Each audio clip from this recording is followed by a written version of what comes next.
വേറെ ആരുമല്ല, നമ്മുടെ അടുത്ത തലമുറയെ കുറിച്ചാണ്. നമ്മളുടെ അടുത്ത തലമുറയുടെ അവസ്ഥ എന്ത് എന്ന് ഒരു ചോദ്യചിഹ്നം ഇട്ടുതരികയാണ്. ഞാനും നിങ്ങളും അടങ്ങുന്ന രക്ഷകർത്താക്കൾ എന്ന് പറയുന്ന റബ്ബ് എന്ന് പറഞ്ഞ രക്ഷകർത്താക്കളാണ്. രക്ഷകർത്താക്കൾ, മക്കളുടെ റബ്ബ് നമ്മളാണ്. അപ്പൊ ഈ രക്ഷകർത്താക്കളുടെ ഉത്തരവാദിത്വം കുറെ ഉണ്ട്. മുമ്പ് മക്കളെ കുറിച്ച് ഓരോ പ്രായത്തിലും നാം ചെയ്യേണ്ട ഇസ്ലാമികപരമായ കാഴ്ചപ്പാടുകളെ കുറിച്ച് ഞാൻ മുമ്പ് പ്രഭാഷണം നടത്തി. അതിനെക്കുറിച്ച് ഞാൻ കഴിഞ്ഞ ദിവസങ്ങളൊക്കെ ഒന്ന് സെർച്ച് ചെയ്ത് എന്തൊക്കെയാണ് പറഞ്ഞത്. ഇനി പറയാത്ത കാര്യങ്ങൾ പറയണമല്ലോ. ഇന്നത്തെ ലോകം എന്ന് പറയുന്നത് അനുസരണഘട്ട മക്കളുടെ ലോകമാണ്. നമ്മൾ പലപ്പോഴും മക്കളെ പഴിക്കും, പക്ഷെ പഴിക്കേണ്ടത് അങ്ങോട്ടല്ല, ആദ്യം നമ്മളെ പഴിക്കണം. ഞാനും നിങ്ങളും അടങ്ങുന്ന കുടുംബം നേതാക്കന്മാർ, നടത്തിക്കൊണ്ടുപോകുന്ന കുടുംബത്തിന്റെ ഭരണകർത്താക്കളാണ് ആദ്യം നമ്മൾ ചിന്തിക്കണം.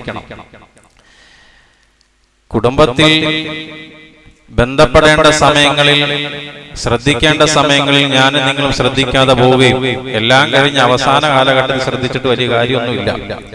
ഇന്നത്തെ ലോകത്ത് നിങ്ങൾ ശ്രദ്ധിച്ചു കിട്ടും, ഒരു ഭാഗത്ത് മക്കളെ ലഹരിക്ക് അടിമയാണ്. ഇനി ഏത് ജിബ്രീൽ വന്ന് ഓതിക്കൊടുത്താലും അവർ നന്നാവൂല.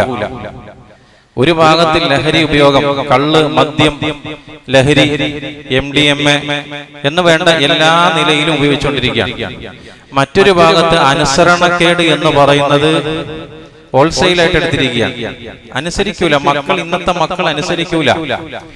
മറ്റൊരു ഭാഗം മക്കൾക്ക് അധികമായി കുമിഞ്ഞുകൂടുന്ന ദേഷ്യം, ക്രോധം, ഭയങ്കരമായ ദേഷ്യത്തിന്റെ ഉടമകളാണ് ഇന്നത്തെ തലമുറ. ഒന്ന് പറഞ്ഞു നോക്കി, വാപ്പാക്ക് ഉപദേശിക്കാൻ പറ്റൂല, എന്നാൽ വാപ്പ വലിയ ഹാജിയാരും തങ്ങളും പള്ളിയിൽ 24 മണിക്കൂറുണ്ട്. ഞാൻ കുറെ ഹദീസുകൾ ഈ അടുത്ത് കണ്ടു, അതൊന്ന് നിങ്ങളോട് പങ്കുവെക്കാൻ പോവാം. ഈ ഞാൻ അടങ്ങുന്ന രക്ഷകർത്താക്കള് 24 മണിക്കൂറും പള്ളിയിൽ ഇരുന്നു കൊണ്ട് നമസ്കരിച്ചത് കൊണ്ട് കാര്യമില്ല. 70 വർഷം 80 വർഷവും വിവാഹത്ത് ചെയ്തിട്ട് കാര്യമില്ല. മക്കളുടെ കാര്യത്തിൽ നിങ്ങൾക്ക് ചെറിയൊരു അശ്രദ്ധ ഉണ്ടായാൽ ആ മാതാപിതാക്കൾ രക്ഷപ്പെടൂല. ആ വിഷയമാണ് ഞാൻ നിങ്ങളോട് പറയാൻ പോകുന്നത്. മക്കളുടെ വിഷയം 5ാം ക്ലാസ് വരെ മദ്രസപ്പെട്ടു, പിന്നെ അവൻ പോകുന്നില്ല എന്ന് പറഞ്ഞു.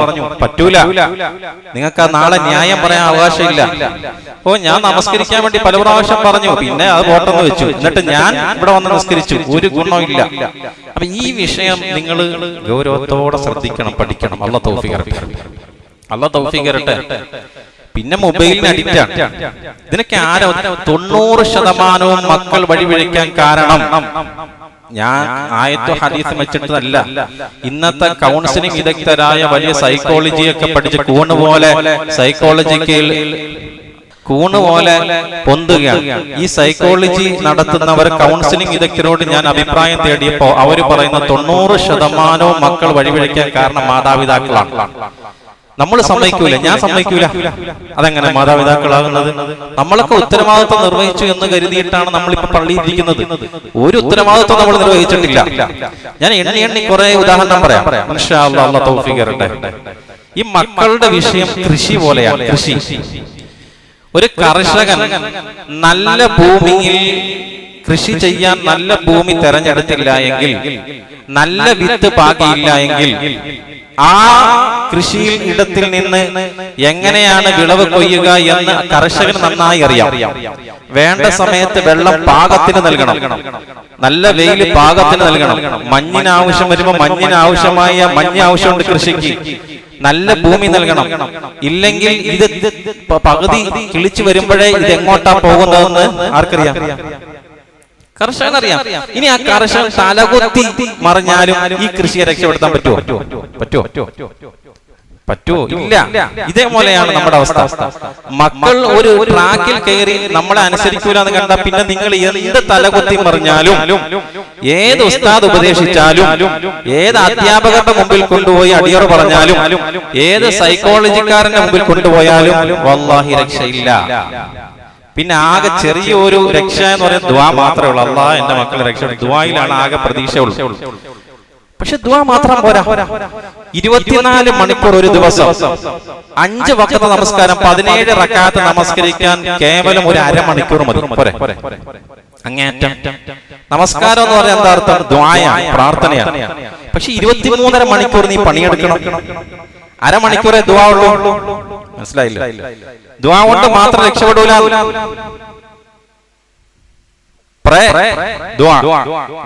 ജോലി ചെയ്യണം. 23.5 മണിക്കൂർ സമയം നീ പണിയെടുത്തിട്ട് വേണം, മക്കളുടെ കാര്യം ശ്രദ്ധിച്ചിട്ട് വേണം 1/2 മണിക്കൂർ ഇബാദത്തിൽ. പ്രാർത്ഥിച്ചുകൊണ്ടിരുന്ന കാര്യമില്ല, പണി എടുക്കണം. അതാണ് ഏറ്റവും കൂടുതൽ. പിന്നെ ഉന്തിന്റെ കൂടെ തള്ളു എന്ന് പറയുന്ന പോലെ ദുആ. അപ്പൊ അതുകൊണ്ട് പ്രിയപ്പെട്ട സഹോദരങ്ങളെ, മക്കളുടെ കാര്യം വലിയ ഗൗരവത്തോടെ നിങ്ങൾ എടുക്കണം. ഇൻഷാ അല്ലാഹ്. ബഹുമാനപ്പെട്ട റസൂലുള്ളാഹി സ്വല്ലല്ലാഹു അലൈഹി വസല്ലം തങ്ങളും സഹാബാക്കളും സദസ്സിലിരുന്നപ്പോ അല്ലാഹുവിന്റെ റസൂൽ പറഞ്ഞു, 3 പെൺമക്കളെ വളർത്തി വലുതാക്കി അവർക്ക് വേണ്ടത് നൽകി, അദബ് നൽകി, സാംസ്കാരിക ബോധം നൽകി, ദീനി വിദ്യാഭ്യാസം നൽകി, അവരെ വളർത്തി, അവരെ വിവാഹം കഴിച്ചയപ്പിച്ചു. നല്ല ദീനി ബോധമുള്ള ചെറുപ്പക്കാരന്റെ കയ്യിലേക്ക് എത്തിച്ചു കൊടുത്താൽ ആ മാതാപിതാക്കൾ സ്വർഗത്തിലാണെന്ന് സയ്യിദുനാ റസൂലുള്ളാഹി. സ്വർഗത്തിലാണ്. 3 പെൺമക്കൾ. സദസ്സിൽ നിന്ന് ചോദ്യം വന്നു, നബിയെ 2 പെൺമക്കളുള്ള വാപ്പാക്കോ? 2 പെൺമക്കളാണെങ്കിലോ? അല്ലാഹുവിന്റെ റസൂൽ പറഞ്ഞു, 2 പെൺമക്കളെ താലോലിച്ച് പോറ്റി വളർത്തി അവർക്ക് വേണ്ട അദബും മര്യാദയും സംസ്കാര ബോധവും നൽകിയിട്ട് വിവാഹപ്രായമെത്തുമ്പോ ഒരു പുരുഷനെ കണ്ടെത്തി ദീനീബോധമുള്ള സൽസ്വഭാവിയായ ചെറുപ്പക്കാരന്റെ കയ്യിലേക്ക് നിങ്ങൾ നിന്റെ മോളെ പിടിച്ചേൽപ്പിച്ചു കൊടുത്താൽ ആ മാതാപിതാക്കൾക്ക് സ്വർഗമാണെന്ന് സയ്യിദുനാ റസൂലുള്ളാഹി. നബി തങ്ങൾ പിന്നെ ഒന്ന് നന്നായി സടപുടഞ്ഞു ഒന്ന് നേരെയിരുന്നു. എന്തിനാ നേരെ ഇരുന്നറിയാവോ? സഹാബാക്കൾ പറയുന്നു, അടുത്തത് ഒരു മോളെ ഉള്ളൂ എനിക്ക്, അവളുടെ അവസ്ഥ ഇങ്ങനെ തന്നെയാണോ എന്ന് ആരെങ്കിലും ചോദിച്ചാൽ നാം എന്ന് പറയാൻ വേണ്ടിയിട്ട് അല്ലാഹുവിന്റെ റസൂൽ ഇങ്ങനെ ഒരുങ്ങി തയ്യാറായിരുന്നു. പക്ഷെ ആരും ചോദിച്ചില്ല. നാം എന്ന് പറഞ്ഞാൽ ഒരു കുട്ടിയാണെങ്കിൽ ശരി. ഞാൻ ചോദിക്കുന്നത്, ഒരു കാര്യത്തിന്റെ പര്യാവസാനം സ്വർഗം തരാമെന്ന് നബിതങ്ങൾ പറഞ്ഞാൽ സ്വർഗം അത്ര നിസ്സാരമാണോ? കഷ്ടപ്പാടുണ്ട്, മക്കളെ കഷ്ടപ്പാടുണ്ട് വളർത്താൻ. ഒരു ദിവസം 23.5 മണിക്കൂർ ആപ്പാടെ ഉമ്മാടെ അണ്ടറിൽ കഴിയുന്ന മക്കൾ, ഏറ്റവും കൂടുതൽ ഉപദേശിക്കാൻ കഴിവാർക്ക് ആപ്പായുമായി ഉപദേശിച്ചത് നന്നായില്ലേ, പിന്നെ ആരും ഉപദേശിച്ചത് നന്നാവൂല. ഞാനതാണ് പറയുന്നത്, 90% മക്കളും വഴിപിടിക്കാൻ കാരണം ഞാനും നിങ്ങളും അടങ്ങുന്ന മാതാപിതാക്കളാണ്. തെളിവ് സഹിതം ഞാൻ നിങ്ങളോട് പറഞ്ഞുതരാം. റസൂലുള്ളാഹി പറഞ്ഞു, സ്വർഗം നൽകാമെന്ന് പറയണമെങ്കിൽ അം ഹസിബതും അൻ തദ്ഖുലുൽ ജന്ന, നിങ്ങൾക്ക് നിസാരമായി എളുപ്പമങ്ങ് സ്വർഗത്തിലേക്ക് കടക്കാമെന്ന് നിങ്ങൾ ആഗ്രഹിക്കുന്നുണ്ടോ? നിങ്ങൾ വിചാരിക്കരുത് എന്ന് പറയാൻ. മക്കളെ പോറ്റുന്നത് അത്ര കഠിനമായ പ്രശ്നമാണ്, പ്രയാസമാണ്. ആ പ്രയാസത്തിൽ നിങ്ങൾ വിജയം കൊണ്ടാൽ നിങ്ങൾക്ക് സ്വർഗം തരാം. മുഹമ്മദ് നബി, മുഹമ്മദ് മുസ്തഫ. അതുകൊണ്ട് ഗൗരവത്തോടെ പഠിക്കോ. ഇൻഷാ അല്ലാഹ്. എല്ലാം കഴിഞ്ഞ് മക്കളെ കെട്ടിച്ച്, ഇനി അവരെയും കെട്ടിച്ച് അവരുടെ മക്കളെയും കെട്ടിച്ച്, ഇനി ഞങ്ങൾ എങ്ങനെ മക്കളെ വളർത്താനാണ്? കുറ്റബോധം ഉണ്ടാകണം. നിങ്ങൾ ഒരു ഹദീസ് ഞാൻ പറഞ്ഞുതരാം, അടുത്ത ആഴ്ച പറയും ഇൻഷാ അല്ലാഹ്. നെഞ്ചത്ത് കൈവച്ചു പോവും. നമ്മൾ ഭയങ്കര നിസ്കാരക്കാരാണ്. മക്കളുടെ കാര്യത്തിൽ ചെറിയൊരു അശ്രദ്ധ ഉണ്ടായാൽ ആ മാതാപിതാക്കളുടെ അവസ്ഥ ഞാൻ പറഞ്ഞുതരാം ഇൻഷാ അല്ലാഹ്. അല്ലാഹു തൗഫീഖ് നൽകിയാൽ. لله ملك السماوات والأرض يخلق ما يشاء يهب لمن يشاء إناثا ويهب لمن يشاء الذكور أو يزوجهم ذكرانا وإناثا ويجعل من يشاء عقيما إنه عليم قدير. ഈ ആയത്ത് നിങ്ങൾ ഇങ്ങോട്ട് ശ്രദ്ധിക്കണം കേട്ടോ. ഇവിടെ ഈ മക്കളെ ഇല്ലാഞ്ഞിട്ട് നിങ്ങൾ വെറുതെ പൈസ കളയണ്ട, പൈസ ചികിത്സിച്ച് കളയണ്ട. ഒരു തീരുമാനം ഇന്നെത്തണം, ശ്രദ്ധിച്ചേക്കണം. ലില്ലാഹി മുൽക്കുസ് സമാവാതി വൽ അർദ്, ആകാശഭൂമികളുടെ ഉടമസ്ഥാധികാരം അല്ലാഹുവാണ്. യഖ്ലുഖു മാ യശാ, അവൻ ഉദ്ദേശിക്കുന്നത് അവൻ സൃഷ്ടിക്കുകയാണ്. യഹബു ലിമൻ യശാഉ ഇനാസാ, അവൻ തീരുമാനിക്കുന്നവർക്ക്, അവൻ ഉദ്ദേശിക്കുന്നവർക്ക് പെൺ സന്താനങ്ങളെ നൽകുകയാണ്. വയഹബു ലിമൻ യശാഉ ദുകൂർ, അവൻ ഉദ്ദേശിക്കുന്നവർക്ക് ആൺ സന്താനങ്ങളെ നൽകുകയാണ്. വയഹബു ലിമൻ യശാഉ ദുകൂർ,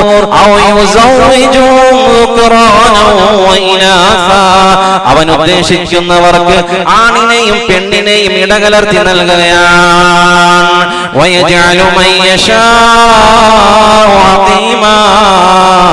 അവൻ ഉദ്ദേശിക്കുന്നവർക്ക് വന്ധ്യത നൽകുകയാണ്, മക്കളെ തരാതിരിക്കുകയാണ്. തീർച്ചയായും എല്ലാ സർവജ്ഞാനവുമുള്ളത് അല്ലാഹുവാണ്, എല്ലാത്തിനും കഴിവുള്ളവൻ അല്ലാഹുവാണ്. ഈ ആയത്താണ് ഇന്നത്തെ വിഷയം.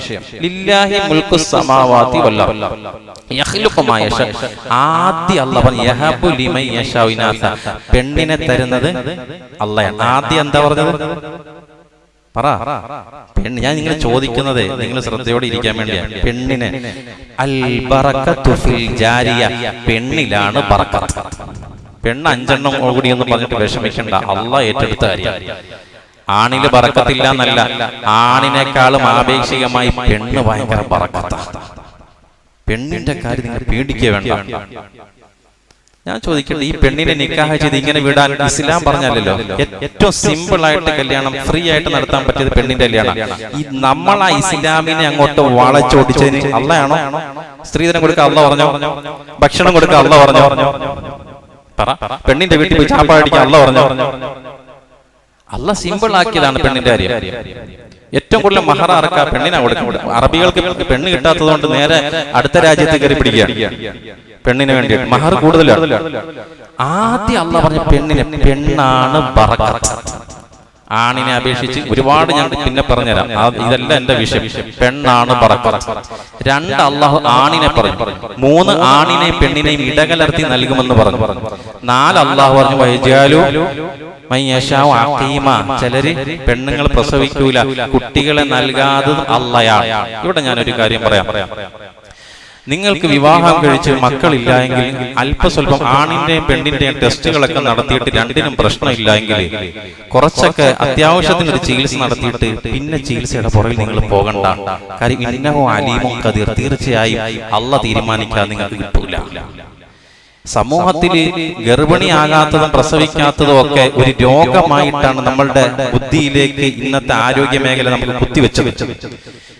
ഒരു പെണ്ണ് ഗർഭിണിയായി കഴിഞ്ഞാൽ ആശുപത്രി പോകണം എന്ന് നമ്മളുടെ മനസ്സിൽ ആ ഒരു ബോധം കിട്ടുന്നു. എന്തുകൊണ്ടാണ്? ഒരു ഗർഭിണിയാകുന്ന രോഗമാണോ? ഹോസ്പിറ്റലിൽ പോകുന്നതിനാണ്, രോഗചികിത്സത്തിന് വേണ്ടിയാണ്.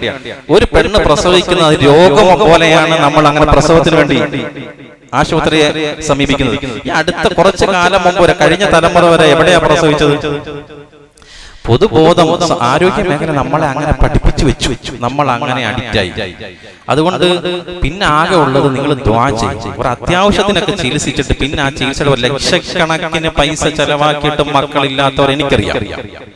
ആ നമ്മൾ ഉണ്ടാക്കുന്ന പൈസ മുഴുവനും നശിക്കാൻ.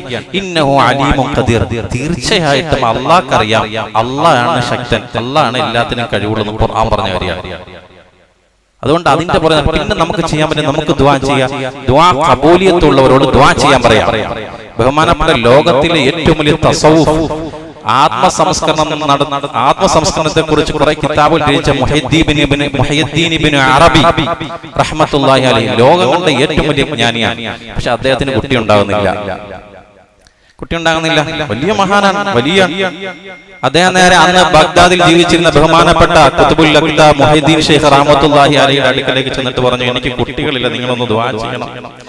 അദ്ദേഹം കുറച്ചു നേരം കണ്ണടച്ചിരുന്നിട്ട് പറഞ്ഞു, ലോഹയിൽ നിങ്ങൾക്ക് മക്കളില്ലല്ലോ, പിന്നെ എങ്ങനെ കുട്ടി ഉണ്ടാകാനാണ്? അല്ലാഹ് ലോഹുൽ മഹ്ഫൂദിൽ എഴുതിയാലല്ലേ നമുക്ക് മക്കളെ കിട്ടുള്ളൂ.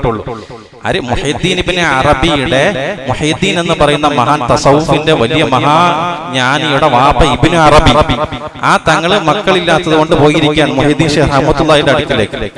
അദ്ദേഹം കണ്ണടച്ചിരുന്നിട്ട് പറഞ്ഞു, നിങ്ങൾക്ക് ലോഹയിൽ മക്കളെ കാണുന്നില്ലല്ലോ, പിന്നെ നിങ്ങൾക്ക് മക്കളെ അല്ലാഹ് തീരുമാനിച്ചിട്ടില്ല, പിന്നെ നിങ്ങൾക്ക് എങ്ങനെ മക്കളെ കിട്ടാനാണ്? തിരിച്ച് ഇബ്നു അറബി തങ്ങൾ പറഞ്ഞു, അതെനിക്കറിയാം, ഇദ്ദേഹം വലിയ ജ്ഞാനിയാണ്. ലോഹയില് അല്ലാഹ് എനിക്ക് മക്കളെ രേഖപ്പെടുത്തിയിട്ടില്ല എന്ന് വിജ്ഞാനം എനിക്കറിയാം, അതുകൊണ്ടാണല്ലോ ഞാൻ നിങ്ങളുടെ അടുത്ത് വന്നത്. നിങ്ങൾ ദുആ ചെയ്യ് എന്ന് പറഞ്ഞു. മുഹൈദ്ദീൻ ഷെയ്ഖ് റഹ്മത്തുള്ളാഹി അലൈഹി 30-ൽ പരം മക്കളാണ്, 4 ഭാര്യമാര്. അടുത്ത എന്റെ ഭാര്യയ്ക്കുണ്ടാവുന്ന ഗർഭം അത് എനിക്ക് തരാൻ അള്ളാഹ് തീരുമാനിച്ചിരിക്കുന്ന കുട്ടിയെ അള്ളാഹു നിങ്ങൾക്ക് തരട്ടെ എന്ന് പറഞ്ഞു. ആ മകനാണ് മുഹയ്യിദ്ദീൻ ഇബ്നു അറബി റഹ്മത്തുള്ളാഹി അലൈഹി. തസൗഫിന്റെ വലിയ ജ്ഞാനിയാണ്. അപ്പോൾ ദുആ ചെയ്യുക, ദുആയ്ക്ക് ഖബൂലിയത്തുള്ളവരെ കൊണ്ട് ദുആ ചെയ്യിപ്പിക്കുക. ഞാൻ ചോദിക്കട്ടെ, മക്കൾ വഴിവഴിക്കാൻ ഒന്നാമത്തെ വില്ലൻ ആരാന്നറിയോ? അല്ല, ആരാ ഒന്നാമത്തെ വില്ലൻ? ആരാ? വാപ്പ ഉമ്മ അതൊക്കെ മാറിയിരിക്കട്ടെ, എന്താണ് അടിസ്ഥാനം? സുഖ സൗകര്യങ്ങൾ കൂടിയത് കൊണ്ടാണ് നിങ്ങളുടെയും എന്റെ മക്കൾ വഴിവഴിക്കാൻ കാരണം, ഒളിച്ചോടാൻ കാരണം, അനുസരണ കെട്ടവരാൻ കാരണം. ലോകത്തിലെ ഏറ്റവും വലിയ ഫിലോസഫറായ മുഹമ്മദ് മുസ്തഫ സല്ലല്ലാഹു അലൈഹി വസല്ലം തങ്ങൾ പറഞ്ഞെന്നറിയോ? ഇതിനേക്കാളും വലിയ വാക്ക് വേറെ ഇല്ല. സുഖ സൗകര്യങ്ങളുടെ അഡിക്റ്റായി പോയി മനുഷ്യൻ. ഒരു ഉദാഹരണം പറയാം. മനുഷ്യന്റെ ഹൃദയം എപ്പോഴും സുഖങ്ങൾ ആഗ്രഹിച്ചുകൊണ്ടിരിക്കുകയാണ്. തൊളിക്കോട് ജംഗ്ഷനിൽ നിൽക്കുന്ന ഒരു മനുഷ്യൻ വണ്ടി കയറാൻ വേണ്ടി നിൽക്കുക. 3-4 വണ്ടി നിർത്താതെ പോയി. 5-ാമത്തെ വണ്ടി വന്ന് നിറഞ്ഞ ആളാണ്. അതിന്റെ സ്റ്റെപ്പിൽ പടിയിൽ വരെ ആള് തൂങ്ങിക്കിടക്കുകയാണ്. ഇവന്റെ മനസ്സ് നിർത്തിയിരുന്നെങ്കിൽ ആ പടിയിൽ കയറി നിൽക്കാമെന്ന ഇവന്റെ ചിന്ത. പടിയിലേക്ക് കയറി നിൽക്കാൻ ഒരു ചാൻസ് കിട്ടി. ആ ഡോറിലൊക്കെ ഇങ്ങനെ പിടിച്ച് തൂങ്ങിക്കിടക്കുമ്പോ ഇവന്റെ മൈൻഡ് പിന്നെ എന്താ അറിയോ? രണ്ടുപേരും അങ്ങോട്ട് ഒതുങ്ങിയിരുന്നെങ്കിൽ ആ ആദ്യത്തെ പടിയിലേക്ക് കയറി നിൽക്കാന്നാണ്. മനുഷ്യന്റെ മനസ്സ് സുഖങ്ങൾ തേടിപ്പോവും, സൗകര്യങ്ങൾ തേടിപ്പോവും. അങ്ങനെ ഒരു ചാൻസ് മുകളിലോട്ട് കയറി നിൽക്കാൻ ചാൻസ് കിട്ടിയ പിന്നെ ഇവന്റെ ചിന്ത എന്തറിയോ? കുറച്ച് അങ്ങോട്ടൊരു സ്ഥലം കിട്ടിയതിന് ആ കമ്പിയിൽ ചാരി നിൽക്കായിരുന്നു, മുകളിൽ പിടിച്ച് ചാരി നിൽക്കായിരുന്നു എന്ന് കരുതുന്നു. അങ്ങനെ ഒരു അവസരം കിട്ടിയ പിന്നെ ഇവൻ നോക്കുന്ന സീറ്റിലേക്ക് നോക്കുമ്പോൾ 2 പേരും 3 രാജാക്കന്മാരിരിക്കുന്നവരിയ്ക്കുന്നു. ഇവൻ പറയുമ്പോ ഇവന്മാർ ഒന്ന് ഒതുങ്ങിയത് എനിക്ക് ആ സൈഡിൽ ഇരിക്കായിരുന്നല്ലോ. അങ്ങനെ ഇരിപ്പിട സൈഡിൽ കൊടുത്ത പിന്നെ ഇവൻ ചിന്തിക്കുന്ന അറിയാവും. അടുത്ത ആളോട് ചോദിക്കും എവിടെ ഇറങ്ങുന്നതെന്ന് ചോദിക്കും. അതിന്റെ അർത്ഥം എന്താ? സ്നേഹം കൊണ്ടല്ല, അവനൊന്ന് വിശാലമായിട്ടിരിക്കാൻ വേണ്ടിയാണ്. അവിടെ ഇരിക്കുന്ന ഒരുത്തൻ എഴുന്നേറ്റ് കഴിഞ്ഞാൽ പിന്നെ അവന്റെ ചിന്ത മറ്റവനും കൂടെ നിന്ന് എഴുന്നേറ്റിരുന്നെങ്കിൽ വിശാലമായിട്ടിരിക്കാമെന്നാണ്. പിന്നീട് മുന്നോട്ട് പോകുമ്പോ ഇവന്റെ ചിന്ത അറിയാം, ഇനി ഒരു സ്റ്റോപ്പിൽ നിർത്താതിരിക്കട്ടെ, എന്റെ സ്റ്റോപ്പിൽ മാത്രം നിർത്തട്ടെ. മനുഷ്യന്റെ സൗകര്യങ്ങൾ, മനുഷ്യന്റെ മനസ്സ് സൗകര്യങ്ങൾ തേടിക്കൊണ്ടേയിരിക്കും. നമ്മളുടെ മക്കൾ വഴിവഴിക്കാനുള്ള ഒന്നാമത്തെ വില്ലൻ എന്ന് പറയുന്നത് ആരെന്നറിയോ? സുഖ സൗകര്യങ്ങളും ആഡംബരമായി ജീവിതം മാതാപിതാക്കൾ മക്കൾക്ക് കൊടുത്തപ്പോ, ആവശ്യത്തിനും അനാവശ്യത്തിനും അവർ ചോദിക്കുന്നത് വാങ്ങിക്കൊടുത്തപ്പോ, മക്കൾക്ക് ഒന്നും അറിയാത്ത കാലത്ത് നിങ്ങൾ ഭക്ഷണം കഴിക്കാൻ എന്ന നിലയ്ക്ക് മൊബൈൽ എടുത്ത് അവന്റെ കയ്യിലേക്ക് കൊടുത്തപ്പോ, പിന്നീട് ഇപ്പം അവന്റെ കയ്യിൽ നിന്ന് തിരിച്ച് മൊബൈൽ വാങ്ങാൻ പറ്റാത്ത അവസ്ഥയിലേക്ക് മാതാപിതാക്കൾ ലഭിക്കുകയാണ്. ആരാണ് ഉത്തരവാദി? പള്ളിയിൽ ഉസ്താദും കമ്മിറ്റിക്കാരുമാണോ? പറ. മക്കൾ ഒളിച്ചോടി പോകാൻ കാരണം പള്ളിയിൽ ഉസ്താദും കമ്മിറ്റിക്കാരുമാണോ? നമ്മൾ ചിന്തിക്കേണ്ട വിഷയം. നമ്മുടെ വില്ലൻ നമ്മളുടെ ആഡംബരമാണ്, സുഖ സൗകര്യങ്ങളാണ്. മക്കളെ എങ്ങനെ വളർത്തണം എന്ന് കരുതിയിട്ട് ആവശ്യമില്ലാത്തതും ആവശ്യമുള്ള എല്ലാം ചോദിക്കുന്നത് വാങ്ങിക്കൊടുക്കും. ഒരു സഹോദരൻ എന്റെ അടുത്ത് പറഞ്ഞു, എന്റെ മകൻ എല്ലാ ദിവസവും ഷവർമ ഇന്നണോ, എല്ലാ ദിവസവും വൈകുന്നേരം ഷവർമ അടിച്ചു കൊടുക്കും. എല്ലാ ദിവസവും, അത് എല്ലാ ആഴ്ചയിലും 1-2 ആഴ്ച കൂടുമ്പോ ഞാനും കഴിക്കാറുണ്ട്, അതൊക്കെ കഴിച്ചു. ഇതെല്ലാ ദിവസവും ഷവർമ. ഈ മകൻ ഒരു ദിവസം വാങ്ങിക്കൊടുത്തില്ല എങ്കിൽ പിന്നെന്താ അവസ്ഥ? ഈ കഴിഞ്ഞ ആഴ്ച നിങ്ങൾ കണ്ടില്ലേ, ഉമ്മ മൊബൈൽ കൊടുക്കാതിരുന്നപ്പോ, ഉമ്മ കിടന്നുറങ്ങിക്കിടന്നപ്പം പയ്യൻ വന്നിട്ട് മോൻ വന്നിട്ട് കഴുത്തറത്തില്ലേ? കണ്ടോ? നിങ്ങൾ കണ്ടതല്ലേ? ഇതിനാരാ ഉത്തരവാദി? ഭക്ഷണം കഴിക്കട്ടെ ഉസ്താദ് എന്ന് പറഞ്ഞല്ലേ നിങ്ങൾ കൊടുക്കുന്നത്, ഞാനും നിങ്ങളും കൊടുക്കുന്നതല്ലേ? റസൂലുള്ളാഹി സ്വല്ലല്ലാഹു അലൈഹി വസല്ലം തങ്ങൾ പറഞ്ഞു, വല്ലാഹി വല്ലാഹി മാ മൽ ഫഖർ അഖ്ശാ അലൈക്കും, ഞാൻ നിങ്ങളിൽ പൈസ കൂടുമെന്ന് ഞാൻ ഭയപ്പെടുന്നില്ല, ഞാൻ ദരിദ്രനാകുമെന്ന് നിങ്ങൾ ദരിദ്രനാകുമെന്ന് ഞാൻ ഭയപ്പെടുന്നില്ല, എന്റെ സമുദായം ദാരിദ്ര്യത്തിൽ അകപ്പെട്ടു പോകുമെന്ന് എനിക്കൊരു ഭയമില്ല. വലാകിന്നി അഖ്ശാ അലൈക്കും അൻ തുബ്സത ദുനിയാ, എന്നാൽ ഞാൻ ഭയക്കുന്നത് എന്റെ സമുദായത്തിന് സുഖ സൗകര്യങ്ങളും ആഡംബരങ്ങളും കൂടി പോകുമോ എന്ന് ഞാൻ ഭയക്കുന്നു എന്ന് മുഹമ്മദ് മുസ്തഫ. നിങ്ങൾക്ക് ദാരിദ്ര്യം ഉണ്ടാവുമെന്ന് ഞാൻ ഭയക്കുന്നില്ല. നബി പറയാം, നിങ്ങൾ ഇന്ന് രാവിലെ പട്ടിണി കിടന്നവരാരെങ്കിലും ഉണ്ടോ? ഇന്നലെ പട്ടിണി കിടന്നവരാരെങ്കിലും ഉണ്ടോ? ഇന്ന് ഉച്ചയ്ക്ക് ഇപ്പൊ മന്തി വെച്ചിട്ടാണ് വന്നത്, ബീഫില്ലാത്ത വെള്ളിയാഴ്ച നമുക്കുണ്ടോ? കോഴിയില്ലാത്ത വെള്ളിയാഴ്ച നമുക്കുണ്ടോ? നിങ്ങളും നിങ്ങളും പട്ടിണി കിടക്കുമെന്ന് റസൂലുള്ളാഹിക്ക് പേടിയില്ല. നമ്മൾ ദാരിദ്ര്യം അനുഭവിക്കുമെന്ന് റസൂലുള്ളാഹിക്ക് പേടിയില്ല. അള്ളാന്റെ റസൂലിന് ആകെ പേടി സുഖ സൗകര്യങ്ങളും ആഡംബരങ്ങളും നിങ്ങളിലേക്ക് തുറന്നു കിട്ടുമോ എന്ന് ഞാൻ ഭയക്കുന്നു. ഏതുപോലെ ഇസ്രായേലി സമൂഹത്തിന് സുഖ സൗകര്യങ്ങൾ കൊടുത്തതുപോലെ നിങ്ങൾക്ക് സുഖ സൗകര്യങ്ങൾ കൂടുമോ എന്ന് ഞാൻ ഭയപ്പെടുന്നു എന്ന് മുഹമ്മദ് നബി, ഏറ്റവും വലിയ ലോകം കണ്ട ഏറ്റവും വലിയ ഫിലോസഫറായ മുഹമ്മദ് നബി സല്ലല്ലാഹു അലൈഹി വസല്ലം പറയാണ്, തനാഫസുഹ കമാ തനാഫസുഹ, ഈ ദുനിയാവിന്റെ ആഡംബരത്തിന് വേണ്ടി നിങ്ങൾ അവര് മത്സരിച്ചതുപോലെ നിങ്ങൾ മത്സരിക്കും. അവര് മത്സരിച്ചതുപോലെ നിങ്ങൾ മത്സരിക്കും. നിങ്ങളുടെ മക്കൾക്ക് ഫോൺ, നിങ്ങളുടെ മോക്ക് ഫോൺ, നിങ്ങളുടെ ഭാര്യയ്ക്ക് ഫോൺ, ഒരു വീട്ടിൽ 4ഉം 5ഉം ഫോൺ മാത്രം. ആഡംബരങ്ങൾ സുഖ സൗകര്യങ്ങളും കൂടും.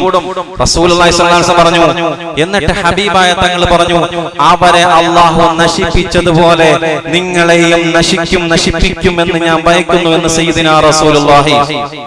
നിങ്ങൾക്കറിയോ, ഇസ്രായേലി സമൂഹത്തെ അള്ളാഹു നശിപ്പിച്ചത് മൊബൈലിന്റെ പേര് കൊണ്ടല്ല. ഇസ്രായേലി സമൂഹത്തെ അള്ളാഹു നശിപ്പിച്ച ഒരൊറ്റ കാരണത്തിന്റെ പേരിലാണ്. ആ ഇസ്രായേലി സമൂഹത്തിലെ പെണ്ണുങ്ങൾ ഹീലുള്ള ചെരുപ്പ് ധരിച്ചപ്പോഴാണ് ഇസ്രായേലി സമൂഹത്തിന് അള്ളാഹു നശിപ്പിച്ചത്. കേവലം തടി കൊണ്ടുണ്ടാക്കിയ ഹീലിന്റെ പേരിലാണ് ഇസ്രായേലി സമൂഹത്തെ അള്ളാഹു നശിപ്പിച്ചത് എങ്കിൽ, സുഖ സൗകര്യങ്ങൾ കൂടിയപ്പോഴാണെങ്കിൽ ഈ മൊബൈലിന്റെ അവസ്ഥ നമ്മൾ ഓർത്തു നോക്കിയേ. മൊബൈലിലൂടെ എത്ര വഴിവഴിക്കാൻ ഓർത്തു നോക്കിയേ. എങ്ങനെയാണ് ഇസ്രായേലി സമൂഹം? റസൂലുള്ളാഹി സ്വല്ലല്ലാഹു അലൈഹി വസല്ലം പറഞ്ഞു തരുന്നുണ്ട്, പെണ്ണുങ്ങൾ എന്ത് ചെയ്യുന്നറിയോ? പെണ്ണുങ്ങള് തടി കൊണ്ട് ഹീലുള്ള ചെരുപ്പുണ്ടാക്കി.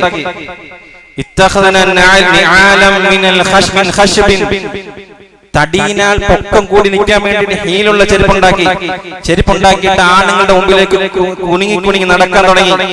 എന്നിട്ടോ അവര് എന്ത് ചെയ്തെന്നറിയോ? ഈ കാലിൽ തരിവള ധരിക്കാൻ തുടങ്ങി, കിലുക്കം സൗത്ത് ശബ്ദം കേൾക്കാൻ തുടങ്ങി. ഇങ്ങനെ ആണുങ്ങളുടെ മനസ്സ് കവർന്നു. അവർ വ്യഭിചാരത്തിലേക്ക് കടന്നു എന്ന് മുഹമ്മദ് നബി. എന്ത്? തടി കൊണ്ടുണ്ടാക്കിയ ചെരുപ്പ്, പൊങ്ങി നിൽക്കുന്ന ചെരുപ്പിന്റെ പേരിൽ വ്യഭിചാരത്തിലേക്ക് കടന്നുപോയ ഒരു സമൂഹം. മൊബൈലിന്റെ അവസ്ഥ നിങ്ങൾ അപ്പം ചിന്തിച്ചു നോക്കിയേ. റസൂലുള്ളാഹി സ്വല്ലല്ലാഹു അലൈഹി വസല്ലം ബനൂ ഇസ്രായേലിൽപ്പെട്ടവരെ കുറിച്ച് പറയുന്നുണ്ട്, പെണ്ണുങ്ങള് ഒരു പെണ്ണ്, പൊക്കം കുറഞ്ഞ പെണ്ണ്, അവർക്ക് പൊക്കം കിട്ടാൻ വേണ്ടിയിട്ട് എന്ത് ചെയ്തു? ഈ തടി കൊണ്ടുള്ള ഒരു ഹീല് പണിതു. എന്നിട്ട് അവള് കയ്യിൽ ഒരു മോതിരം പണിതിട്ട് അതിന്റെ മുകളിൽ ആ മോതിരത്തിന്റെ ഭാഗത്ത്, കല്ല് വെക്കുന്ന ഭാഗത്ത് ചെറിയൊരു പെട്ടി ഉണ്ടാക്കി. ആ പെട്ടിക്കകത്ത് അത്തർ നിറച്ചു, സുഗന്ധം നിറച്ചു. എന്നിട്ട് ജനങ്ങൾ കൂടുന്ന പള്ളിയുടെ അടുക്കിലേക്കൊക്കെ പോയിട്ട്, കമ്പോളത്തിലേക്ക് പോയിട്ട് ഈ ബാക്കിയുള്ള വിരലുകൾ അടച്ചു വെച്ചിട്ട് ചെറിയ വിരലോട്ട് ഇങ്ങനെ ആട്ടും. ഈ സുഗന്ധം മെല്ലെ സൈഡിൽ ഒലിച്ചിറങ്ങും. ഇതിന്റെ പരിമളം ആണുങ്ങളുടെ മുഖത്തേക്ക്, മൂക്കിലേക്ക് കടന്നു ചെല്ലും. അങ്ങനെ വ്യഭിചാരികളായി മാറി അള്ളാഹു അവരെ പിടിച്ചു. എന്തിന്റെ പേരിൽ? കേവലം തടി കൊണ്ടുണ്ടാക്കിയ ഒരു ചെരുപ്പ് ആഡംബരത്തിന്റെ കാണിച്ചെങ്കിൽ, ഇന്ന് നമ്മൾ ഉപയോഗിക്കുന്ന മൊബൈലിലൂടെ എത്ര പ്രശ്നങ്ങൾ ഒളിഞ്ഞിരിക്കുന്നു എന്ന് നിങ്ങൾ ചിന്തിക്കുന്നുണ്ടോ? അള്ളാഹു കാത്തിരക്ഷിക്കട്ടെ. മക്കൾ വഴിവഴിക്കാൻ ഞാനും നിങ്ങൾ അടങ്ങുന്ന മാതാപിതാക്കളാണ് ഒന്നാമത്തെ വില്ലന്മാർ. നമ്മൾ എത്ര ദുആ ചെയ്തിട്ടും കാര്യമില്ല. المال والبنون زينة الحياة الدنيا والباقيات الصالحات. മക്കൾ ദുനിയാവിന്റെ അലങ്കാരമാണ്. നേരെ പോയാൽ, നന്നായി പോയാൽ മക്കളാണ് ഏറ്റവും നല്ല അലങ്കാരവും ഏറ്റവും നല്ല സൗന്ദര്യവും മക്കളാണ്. ബാഖിയാത്തു സാലിഹാത്താണ്, അവശേഷിക്കുന്ന സുഹൃതമാണ്. ഒരു ഉപ്പാക്ക് അവശേഷിക്കുന്ന ഏറ്റവും നല്ല കർമ്മം സാലിഹായ സന്താനമാണെന്ന് നബിയുനാ റസൂലുള്ളാഹി. വല്ലദീന യഖൂലൂന റബ്ബനാ هب لنا من أزواجنا وذرياتنا قرة أعين واجعلنا للمتقين إماما. എപ്പോഴും ദുആ ചെയ്യാൻ പഠിപ്പിക്കുന്ന ഖുർആൻ ആയത്താണ്. എന്താണ് ആയത്തറിയോ? റബ്ബനാ, ഞങ്ങളുടെ രക്ഷിതാവേ, ഹബ് ലനാ മിൻ അസ്വാജിനാ വദുർരിയാതിനാ, ഞങ്ങളുടെ ഭാര്യയെയും ഞങ്ങളുടെ സന്താനങ്ങളെയും ഖുർറത അയുനിൻ, കൺകുളിർമയുള്ളവരാക്കണേ അല്ലാഹ്. കൺകുളിർമ ഒന്ന് ശ്രദ്ധിച്ചു കേട്ടോ. ഒന്ന്, ദുനിയാവിലെ മക്കളുടെ സലാഹിയത്ത് കണ്ടിട്ട് വാപ്പ കൺകുളിർക്കണം. ദുനിയാവിൽ വാപ്പ മക്കൾ സദഖ ചെയ്യുന്നത് കാണുമ്പോ വാപ്പാടെ കൺകുളിർമയാണ്. ഒന്നാമത്തെ ഖുർറത അയുനിൻ പറയൂലേ, ദുനിയാവിലെ മക്കൾ നമസ്കരിക്കുന്നത് കാണുമ്പോ സ്നേഹമുള്ള വാപ്പാടെ കൺകുളിർമയാണ്. ദുനിയാവിലെ നന്മകൾ മക്കൾ നന്മയ്ക്ക് വേണ്ടി മത്സരിക്കുന്നത് കാണുമ്പോ കണ്ണിൽ കുളിർമയാണ്. ഒന്നാമത്തത് അതാണ്. രണ്ടെന്തെന്നറിയോ? വാപ്പ മരിക്കാറായി കിടക്കുമ്പോഴുള്ള കൺകുളിർമയാണ്. എന്റെ ഭാര്യയും എന്റെ മക്കളും, നീ കഷ്ടപ്പെട്ട് അധ്വാനിച്ച് പ്രയാസപ്പെട്ട് നിന്റെ മക്കളെയും നിന്റെ ഭാര്യയെ നന്നാക്കി വളർത്തിയില്ലേ, ദാ കണ്ടോ നിന്റെ ഭാര്യയും മക്കളുടെ ഇരിപ്പിടം, ഈ ഇരിപ്പിടം സ്വർഗം കണ്ടുകൊണ്ട് ഇവന്റെ കൺകുളിർമ. രണ്ട്. മൂന്നാമത്തെ കൺകുളിർമ അറിയോ? ഈ പള്ളിക്കാട്ടിൽ നിന്ന് നിങ്ങൾ എഴുന്നേക്കും ഖബറിൽ നിന്ന് നാളെ ഉയർത്തെഴുന്നേൽപ്പുണ്ടാവും. വാപ്പ എഴുന്നേൽപ്പിക്കും അല്ലാഹു. വാപ്പാനെ എഴുന്നേൽക്കുമ്പോ ഈ നല്ല വാപ്പയാണെങ്കിൽ പറയും, ഐന വലദീ ഐന സൗജതീ, എന്റെ മക്കളെവിടെ, എന്റെ മക്കളെവിടെ, എന്റെ ഭാര്യ എവിടെ? അപ്പൊ അവിടുന്ന് ഇവിടുന്ന്, അല്ലെങ്കിൽ ഈ ഖബറിൽ നിന്ന് ചിലപ്പോൾ എഴുന്നേറ്റ് വരും, അല്ലെങ്കിൽ അവിടുന്ന് ഇവിടുന്നൊക്കെ മക്കൾ ഓടി വരും. ഈ ഓടി വരുമ്പോ ഉള്ള കൺകുളിർമ കണ്ടോ? يوم ترى المؤمنين والمؤمنات يسعى نورهم بين أيديهم وبأيمانهم وبشراكم اليوم بشراكم اليوم. ഖബറിൽ നിന്ന് എഴുന്നേറ്റ് വരുമ്പോൾ മാതാപിതാക്കളുടെ മുൻഭാഗത്ത് നിന്നും വലത് ഭാഗത്ത് നിന്നും പ്രകാശം സ്ഫുരിക്കുകയാണ്. ഇവര് ചോദിക്കും, ഐന വലദീ ഐന സൗജതീ, എന്റെ ഭാര്യ എവിടെ, എന്റെ മക്കളെവിടെ? فأقبل بعضهم على بعض يتساءلون. മക്കളും മാതാപിതാക്കളും ഒരുമിച്ചിരുന്ന് ഖബറിൽ നിന്ന് എഴുന്നേക്കും. തലയിങ്ങനെ ആട്ടിയിട്ട് മണ്ണുകളെല്ലാം പുറത്തേക്ക് പോയിട്ട് അൽഹംദുലില്ലാഹ് എന്ന് പറഞ്ഞാണ് എഴുന്നേക്കുന്നതെന്ന് മുഹമ്മദ് മുസ്തഫ. ലാ ഇലാഹ ഇല്ലല്ലാഹ് പറഞ്ഞു മരിക്കുന്നവൻ അൽഹംദുലില്ലാഹ് പറഞ്ഞ് ഖബറിൽ നിന്ന് എഴുന്നേൽക്കുമെന്ന് പുണ്യ റസൂൽ മുഹമ്മദ് മുസ്തഫ. فأقبل بعضهم على بعض يتساءلون.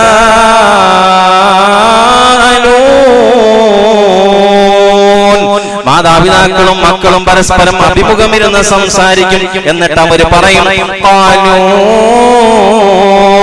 ഇന്നാ കുന്നാ ഖബ്ലു ഫീ അഹ്ലിനാ മുശ്ഫിഖീൻ. വാപ്പായും മക്കളും പറയുകയാണ്, ദുനിയാവിലെ വീട്ടിലിരുന്നു കൊണ്ട് ഈ ദിവസത്തെ കുറിച്ച് നമ്മൾ നിരാശപ്പെട്ടില്ലേ, നമ്മൾ ആശങ്കയിലായിരുന്നല്ലോ, നമ്മൾ വല്ലാതെ പ്രയാസത്തിലായിരുന്നല്ലോ.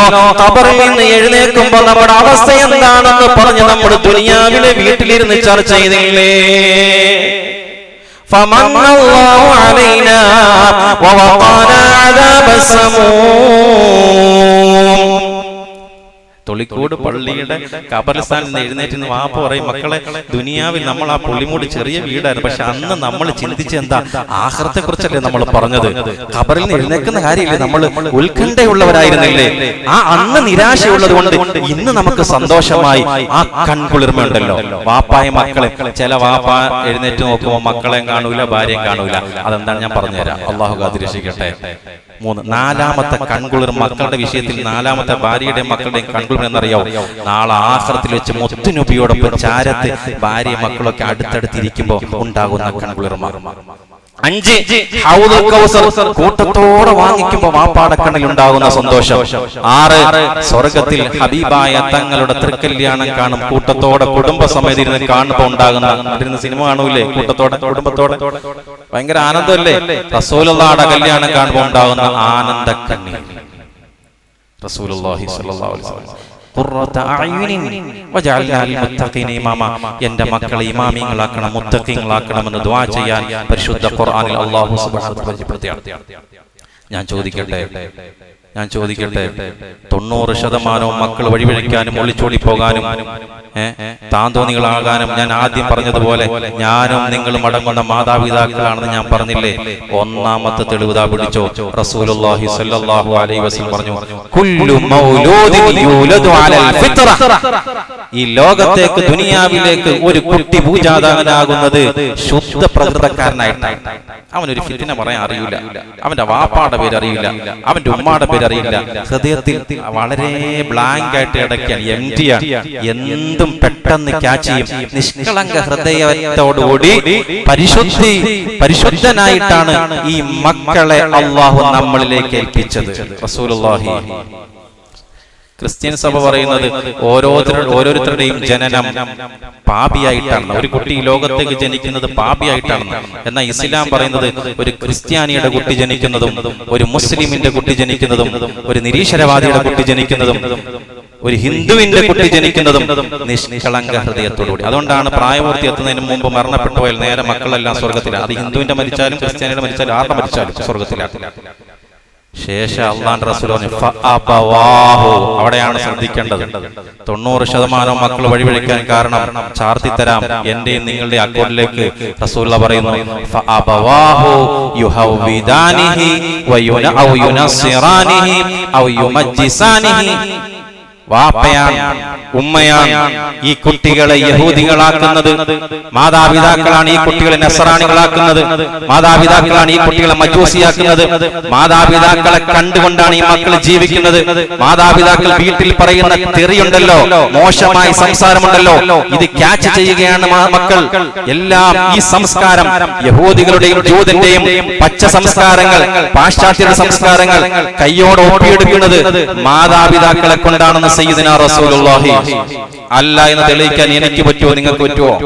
നിങ്ങൾക്കറിയോ, പരിശുദ്ധമായ ഖുർആൻ ശരീഫിൽ ഒരു ആയത്ത് ഇറങ്ങി. ആ ആയത്തിന്റെ പേരിൽ അറ്റാക്ക് വന്ന ഒരു സഹാബി മരിച്ച സംഭവം നിങ്ങൾക്കറിയോ? സൂറത്തു തഹ്രീമിലെ ഒരു ആയത്താണ്. യാ അയ്യുഹല്ലദീന ആമനൂ ഖൂ അൻഫുസകും വഅഹ്ലീകും നാറാ വഖൂദുഹാ الناس والحجارة. ഖുർആൻ. യാ അയ്യുഹല്ലദീന ആമനു, അല്ലയോ ഈമാനുള്ള മുഅ്മിനീങ്ങളെ. ഇവിടെ ഒരു അർത്ഥമുണ്ട് കേട്ടോ. നിങ്ങൾ ഈമാനും കൊണ്ട് നടക്കുന്നവരാണോ, എന്നാൽ ബാക്കി പുറകെ വരുന്ന കാര്യം നിങ്ങൾ ചെയ്യണമെന്ന അർത്ഥം. ഖൂ അൻഫുസകും, നിങ്ങൾ നിങ്ങളുടെ സ്വന്തം ശരീരത്തെ സൂക്ഷിക്കണം. വഅഹ്ലീകും, നിങ്ങളുടെ ഭാര്യ സന്താനങ്ങളെ സൂക്ഷിക്കണം. നാറാ, കത്തിയാളുന്ന നരകത്തെ തൊട്ട്. ഈ ആയത്തിറങ്ങിയപ്പോൾ ഒരു സഹാബി അപ്പോഴേ അറ്റാക്ക്.